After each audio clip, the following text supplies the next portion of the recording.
उत्तर प्रदेश में विधानसभा उपचुनाव के रिजल्ट जारी हो गए। 9 सीटों पर हुए उपचुनाव में एनडीए गठबंधन 60 सीटें जीता हुआ नजर आ रहा है।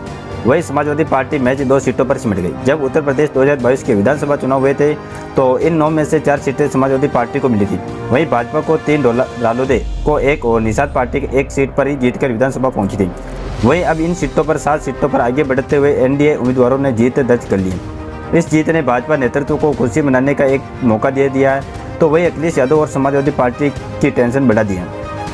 ऐसे में प्रदेश के 2 बड़े नेताओं ने चुनाव परिणाम के बाद क्या कुछ कहा, आपको बता दें। विधानसभा सीटों पर विजय बढ़त के बाद मुख्यमंत्री योगी आदित्यनाथ ने लोगों को एक्स के जरिए बड़ा संदेश दिया। बता दें कि चुनाव का रिजल्ट जारी होने के साथ ही मुख्यमंत्री योगी आदित्यनाथ ने चुनाव मैदान में दिए गए नारे बटोगे तो कटोगे का जिक्र किया। साथ ही उन्होंने प्रधानमंत्री मोदी ओर से दिए गए नारे एक रहोगे तो सेफ रहोगे का भी जिक्र किया। इसके लेकर यूपी की राजनीति में हलचल बढ़ गई है।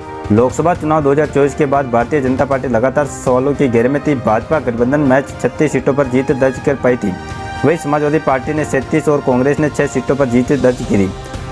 इसी प्रकार इंडिया गठबंधन को 43 सीटों पर उत्तर प्रदेश में जीत मिली थी। वही 7 सीटों पर जीत दर्ज करने के बाद मुख्यमंत्री योगी आदित्यनाथ ने एक बार लिखा, उत्तर प्रदेश के विधानसभा उपचुनाव में भाजपा एनडीए की विजय आदरणीय प्रधानमंत्री श्री नरेंद्र मोदी जी के यशस्वी नेतृत्व एवं मार्गदर्शन पर जनता जनार्दन के अटूट विश्वास की मोहर है।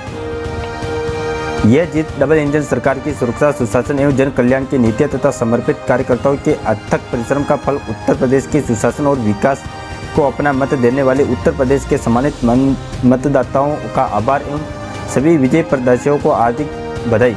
बटोगे तो कटोगे, एक रहोगे तो सेफ रहोगे। एक तरफ 7 सीटें जीत पाकर भाजपा गदगद है तो सपा और अखिलेश यादव में टेंशन परिणाम को देखी।